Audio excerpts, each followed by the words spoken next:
Next यहाँ पे हम ये जानने की कोशिश करते हैं कि अगर हमारे पास इनहेरिटेंस में किसी क्लास में पैरामीटराइज कंस्ट्रक्टर हो तो फिर क्या होगा। तो आप लोग देखते जाए, यहाँ पे मैंने एक क्लास बनाया है क्लास ए, उसमें हमारे पास एक डेटा मेंबर है या सिंपली हम इसको प्रॉपर्टी कह सकते हैं। यहाँ पे हमने एक फंक्शन बनाया है यानी कंस्ट्रक्टर बनाया है जिसका हमारे पास एक आर्गुमेंट है। तो ये क्लास यहाँ से लेकर यहाँ तक है। आगे देखें, आगे हमारे पास है क्लास बी और क्लास बी हमारे पास डिराइव्ड हुआ है क्लास ए से, यानी ए इसका पेरेंट है और ये हमारे पास चाइल्ड है। क्लास बी में भी हमारे पास एक कंस्ट्रक्टर है बी के नाम के साथ। अब यहाँ पे मेन की तरफ आते हैं, चूंकि स्पेस थोड़ा कम था, बाकी प्रोग्राम मैंने यहाँ पे लिखा। तो यहाँ पे मैं क्लास बी का ऑब्जेक्ट बनाता हूँ बी ओ बी जे और यहाँ पे मैंने इसको वैल्यू दी 5। अब क्या होगा, अब होना तो ये चाहिए कि पहले ये वाला कंस्ट्रक्टर कॉल हो जाए, इसके बाद ये वाला, क्योंकि दोनों हमारे पास एक आर्गुमेंट के है तो दोनों पॉसिबल है। लेकिन जिस तरह डिफ़ॉल्ट कंस्ट्रक्टर की एग्जीक्यूशन होती है यहाँ पे इस तरह पॉसिबल नहीं है। यहाँ पे जो प्रोग्राम है यहाँ पे हमारे पास इसमें एरर है। एरर किस वजह से है? एरर इस वजह से है कि चाइल्ड क्लास के ऑब्जेक्ट को इनिशियलाइज करने के लिए हमें क्या करना होगा, पेरेंट क्लास के ऑब्जेक्ट में पेरेंट क्लास में यहाँ पे हमारे पास एक डिफ़ॉल्ट कंस्ट्रक्टर लगाना होगा। तो देखिए यहाँ पे हमारे पास कोई डिफ़ॉल्ट कंस्ट्रक्टर नहीं है। डिफ़ॉल्ट कंस्ट्रक्टर मीन्स कि जिसका हमारे पास कोई आर्गुमेंट ना हो। तो फिलहाल यहाँ पे हमारे पास एरर है। अब ये यहाँ पे मैं एक और कंस्ट्रक्टर बनाता हूँ, आप लोग देखते जाएं। यहाँ पे मैंने यही क्लास ए लिखा और यहाँ पे जो वेरिएबल था इंट ए, इसके बाद यहाँ पे मैंने लिख लिया पब्लिक और इसके बाद यहाँ पे मैं लिखता हूँ ये और इसको सिंपली मैं मैसेज देता हूँ default constructor, default parent class constructor या पेरेंट कंस्ट्रक्टर। तो यहाँ पे मैं इसको करता हूँ क्लोज। तो देखें अब क्या होगा, अब हमारे पास जब हमने ये वाला ऑब्जेक्ट बनाया किस चीज़ का, चाइल्ड क्लास का, तो चाइल्ड क्लास की वजह से हमारे पास जो डिफ़ॉल्ट कंस्ट्रक्टर है यहाँ पे, ये हमारे पास अब है डिफ़ॉल्ट कंस्ट्रक्टर। ये हमारे पास है एक और कंस्ट्रक्टर जो कि हमारे पास 1 आर्गुमेंट का है। तो इस ऑब्जेक्ट के क्रिएशन से क्या होगा कि इस ऑब्जेक्ट की क्रिएशन से हमारे पास कॉल फर्स्ट ऑफ ऑल जाएगा यहाँ पे, यानी डिफ़ॉल्ट कंस्ट्रक्टर में। डिफ़ॉल्ट कंस्ट्रक्टर में कॉल जाने के बाद वैल्यू यहाँ पे स्क्रीन पे हमारे पास रिजल्ट आएगा डिफ़ॉल्ट पेरेंट कंस्ट्रक्टर। इसके बाद जब कंट्रोल वापस यहाँ पे आएगा तो ऑटोमेटिकली फिर कॉल होगा कहाँ पे, यहाँ पे चाइल्ड में। तो चाइल्ड में यहाँ पे हमारे पास वैल्यू आ रही है 5 और यहाँ पे हमारे पास स्क्रीन पे शो होगा 5। कहने का मकसद ये हुआ कि अगर हमारे पास पैरामीटराइज कंस्ट्रक्टर हो तो पैरामीटराइज कंस्ट्रक्टर हम चाइल्ड ऑब्जेक्ट के ज़रिए ऑटोमेटिकली कॉल नहीं कर सकते, बल्कि इसको फिर हम एक्सप्लिसिटली कॉल करेंगे। वो फिर किस तरह होगा वो भी आप लोग देखते जाएं। लेकिन यहाँ पे ये पॉइंट ज़रा नोट कर लें कि अगर हमारे पास इस तरह की सिचुएशन हो तो हमारे पास पेरेंट क्लास में डिफ़ॉल्ट कंस्ट्रक्टर का होना लाजमी है। मतलब अगर यहाँ पे बहुत सारे कंस्ट्रक्टर हो लेकिन इसमें डिफ़ॉल्ट कंस्ट्रक्टर ना हो तो ऐसी सिचुएशन में फिर हमारे पास क्या होगा, एरर होगा। अगर यहाँ पे हम पेरेंट क्लास का ऑब्जेक्ट बना ले इस तरह ए और यहाँ पे मैं इसको नाम दो या वैल्यू दो B1 और यहाँ पे 10, तो इससे क्या होगा, तो इससे बिल्कुल वही होगा कि फर्स्ट ऑफ ऑल यहाँ पे हमारे पास ये वाला कंस्ट्रक्टर कॉल होगा, यानी जो डिफ़ॉल्ट कंस्ट्रक्टर होता है ये हर ऑब्जेक्ट क्रिएशन के लिए कॉल होता है। तो फर्स्ट ऑफ ऑल ये कंट्रोल जाएगा यहाँ पे, रिजल्ट आएगा पेरेंट क्लास कंस्ट्रक्टर। इसके बाद इसी से वापस कंट्रोल जाएगा यहाँ पे और यहाँ पे हमारे पास ये वाला कंस्ट्रक्टर भी कॉल होगा। अब नेक्स्ट हम ये जानने की कोशिश करते हैं कि अगर हम चाइल्ड ऑब्जेक्ट के ज़रिए पेरेंट क्लास के पैरामीटराइज कंस्ट्रक्टर यानी इसको कॉल करना चाहे तो फिर किस तरह होगा। तो सिंपली हम इस तरह करेंगे, देखते जाएं।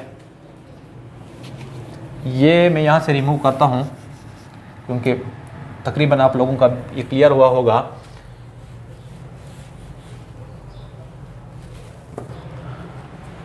तो देखें, एक्सप्लिसिटली कॉल करने के लिए यानी इस ऑब्जेक्ट के ज़रिए इस पैरामीटराइज्ड कंस्ट्रक्टर को कॉल करने के लिए हमें क्या करना होगा, यहाँ पे लिखना होगा कोलोन, इसके बाद पेरेंट क्लास का ऑब्जेक्ट और यहाँ पे ये वाला आर्गुमेंट इस तरह विदाउट डेटा टाइप। अब क्या होगा, अब ज़रा देखते जाएं। तो जब हम चाइल्ड क्लास का ऑब्जेक्ट बनाएंगे कुछ इस तरह, तो फर्स्ट ऑफ ऑल चेक होगा कि क्या पेरेंट क्लास में कोई डिफ़ॉल्ट कंस्ट्रक्टर है कि नहीं। तो चूंकि यहाँ पे हमारे पास डिफ़ॉल्ट कंस्ट्रक्टर है, तो फर्स्ट ऑफ ऑल ये कॉल होगा ये वाला। इसके बाद इस ऑब्जेक्ट की मदद से कंट्रोल जाएगा यहाँ पे, यानी चाइल्ड क्लास के कंस्ट्रक्टर की जानिब। इसके बाद यहाँ से फिर कंट्रोल जाएगा यहाँ पे, और यहाँ पे जो y की वैल्यू है यानी 5 की जो वैल्यू है वो रिसीव होगा y को, और इसके बाद ये जो वैल्यू है ये जाएगी कहाँ पे, यहाँ पे। तो जब यहाँ पे x की वैल्यू हमारे पास हो गई 5, तो ये वैल्यू साइन हो गई 1, और इसके बाद मतलब ये कंस्ट्रक्टर आप कॉल होगा। तो इसके कॉल होने के बाद क्या होगा, कंट्रोल वापस वहाँ पे जाएगा नहीं, बल्कि वो वापस यहाँ पे आएगा, और इसके बाद चाइल्ड क्लास का कंस्ट्रक्टर कॉल होगा। यानी सिंपली हम यूँ कह सकते हैं कि अगर हमारे पास इनहेरिटेंस में पेरेंट क्लास में भी पैरामीटराइज कंस्ट्रक्टर हो और चाइल्ड क्लास में भी पैरामीटराइज कंस्ट्रक्टर हो, और हम चाइल्ड क्लास के ऑब्जेक्ट के ज़रिए पेरेंट को कॉल करना चाहे, तो सिंपली हम इस तरह करेंगे कि यहाँ पे फुल कोलोन लिखेंगे, इसके बाद पेरेंट क्लास की कंस्ट्रक्टर का यहाँ पे हम जिक्र करेंगे, और इसको ये वाली वैल्यू मतलब ये जो वैल्यू है, ये जो आर्गूमेंट है, ये यहाँ पे हम लिखेंगे। तो कंट्रोल जब यहाँ पे आएगा तो यहाँ पे जाएगा यहाँ पे, मतलब फर्स्ट ऑफ ऑल अब पेरेंट क्लास का जो कंस्ट्रक्टर है वो एग्जीक्यूट होगा, इसके बाद कंट्रोल वापस यहाँ पे आएगा, और इसके बाद चाइल्ड क्लास का कंस्ट्रक्टर एग्जीक्यूट होगा। अब इसी सिचुएशन में अगर हम ये डिफ़ॉल्ट कंस्ट्रक्टर रिमूव भी कर ले तो भी हमारे पास एरर नहीं होगा। यानी नॉर्मली तो जिस तरह भी मैंने कहा कि अगर इनहेरिटेंस में हमारे पास डिफ़ॉल्ट कंस्ट्रक्टर ना हो तो फिर चाइल्ड क्लास का ऑब्जेक्ट इनिशियलाइज नहीं हो सकता, लेकिन अगर हम इस तरह एक्सप्लिसिटली इसको कॉल कर ले तो डिफ़ॉल्ट कंस्ट्रक्टर की फिर ज़रूरत नहीं रहती।